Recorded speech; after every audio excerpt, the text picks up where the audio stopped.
Salut à tous, j'espère que vous allez bien, c'est Alex de passiontech.fr et dans cette vidéo, nous allons faire le point sur les rumeurs des nouveautés d'iOS 26 qu'Apple devrait présenter la semaine prochaine. Et oui, vous avez bien entendu, on parle ici de iOS 26 et non d'iOS 19 car les rumeurs misent sur le fait que Apple voudrait créer la surprise en bouleversant sa numérotation, mais ici ce ne serait que la partie émergée de l'iceberg car on parle également de refonte visuelle totale, de fonctions boostées à l'intelligence artificielle, de messages qui se traduisent tout seuls et même de la possibilité de transformer votre iPhone en un mini ordinateur de bureau. Alors restez bien jusqu'à la fin parce que dans cette vidéo nous allons tout décortiquer. Mais avant de plonger dans le vif du sujet, si vous aimez ce genre d'analyse tech, pensez à vous abonner à la chaîne et à activer la cloche pour ne rien rater. La première grosse annonce à laquelle on peut s'attendre, comme nous venons de le voir, c'est la numérotation classique qui serait abandonnée pour passer à iOS 26, tout comme nous aurons également la même numérotation pour macOS 26, iPadOS 26 et donc l'ensemble des systèmes gérés par Apple. Alors pourquoi ce saut? L'idée ici serait donc d'aligner les versions sur l'année de sortie, ici 2026, pour simplifier la communication et donc synchroniser tout l'écosystème. Fini les calculs pour savoir quelle version correspond à quoi, ici c'est beaucoup plus limpide et ça donne un vrai sentiment d'unité entre tous les appareils Apple. Ce n'est pas juste un détail marketing, c'est une façon de dire que toutes les plateformes avancent désormais au même rythme, avec des fonctionnalités qui arrivent en même temps partout. Franchement, je trouve ça malin, car ça va faciliter la vie des utilisateurs, mais aussi des développeurs qui n'auront plus à jongler entre des numéros de version différents selon les produits. On sent bien qu'Apple veut renforcer l'idée d'un écosystème cohérent, et donc sur le papier, c'est plutôt réussi. La deuxième grosse rumeur, et là je dois dire que j'attendais ça depuis des années, c'est un redesign complet de l'interface. iOS 26 devrait s'inspirer du look de visionOS, le système du casque Vision Pro. Résultat, on peut s'attendre à des effets de profondeur, des menus translucides, des icônes dynamiques et même des animations plus fluides. On quitte donc le flat design qui commençait à dater, avec une interface qui va gagner en modernité et surtout en lisibilité. Chaque élément devrait flotter avec des jeux de lumière qui vont faciliter la navigation. Même les gestes de navigation sont repensés pour être plus intuitifs. Si vous trouviez que les réglages étaient un vrai labyrinthe, cela devrait également s'améliorer. On peut voir ici et là sur internet quelques concepts circuler et franchement ça donne envie. C'est le genre de changement qui peut vraiment redonner un coup de jeune à l'iPhone, même si vous n'avez pas le dernier modèle. Après, bien entendu, il faudra voir à l'usage si tout reste aussi réactif, surtout sur les appareils plus anciens.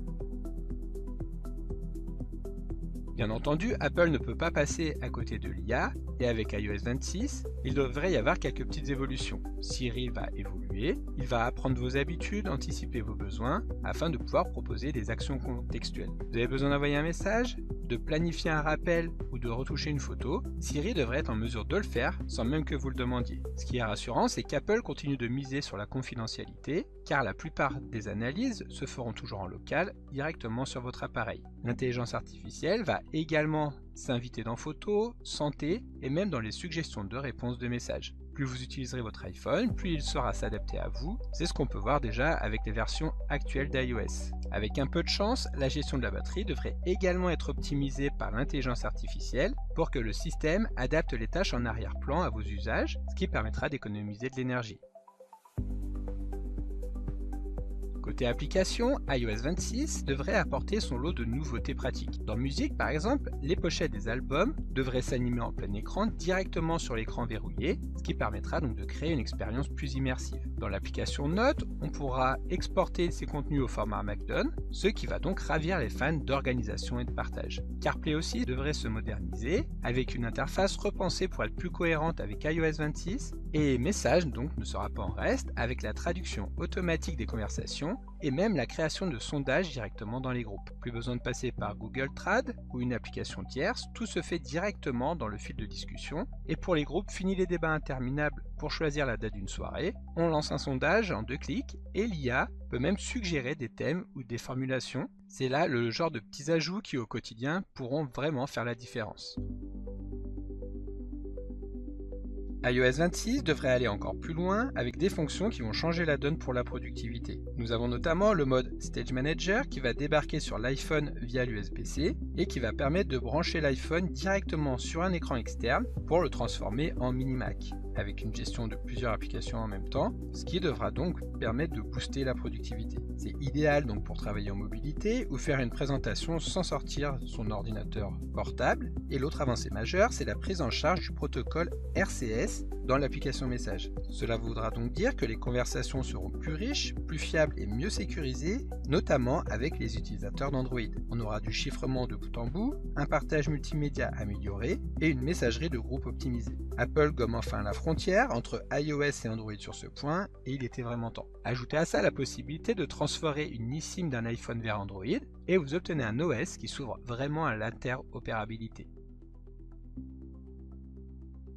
Bien entendu, Apple ne devrait pas laisser l'accessibilité de côté, avec un App Store qui met en avant les applications accessibles et un nouveau lecteur d'écran. Pour les gamers, une nouvelle appli dédiée regroupe tous vos jeux, trophées et amis, ce qui devrait permettre de créer une expérience plus fluide, surtout avec Apple Arcade. Côté santé, l'application se dote d'un coach personnel boosté à l'intelligence artificielle qui suit vos données et propose des conseils sur mesure sans rien imposer. Et niveau sécurité, on devrait pouvoir limiter l'accès aux photos pour une durée précise ou interdire l'écoute du micro dans certaines situations. Ce sont des petites touches mais qui montrent qu'Apple souhaite vraiment continuer à peaufiner l'expérience utilisateur jusque dans les moindres détails.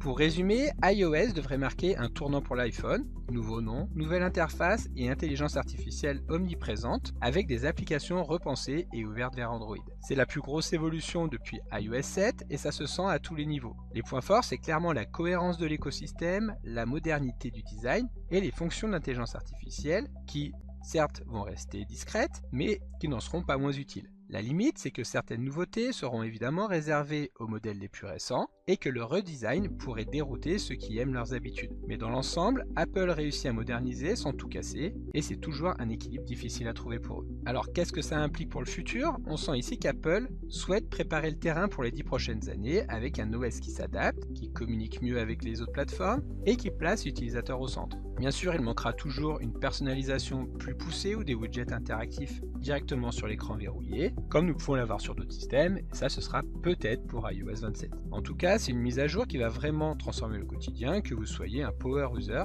ou un simple utilisateur. Voilà, c'est tout pour cette présentation des rumeurs d'iOS 26. Si cette vidéo vous a plu, pensez à vous abonner à la chaîne passiontech.fr et à activer la cloche pour ne rien rater des prochaines analyses. Dites-moi également en commentaire quelle est pour vous la nouveauté qui vous donne le plus envie de passer à iOS 26 ou au contraire, qu'est-ce qui vous manque encore? Merci d'avoir regardé cette vidéo jusqu'au bout, prenez soin de vous et à très vite pour une nouvelle vidéo tech pleine de passion et de bonne humeur.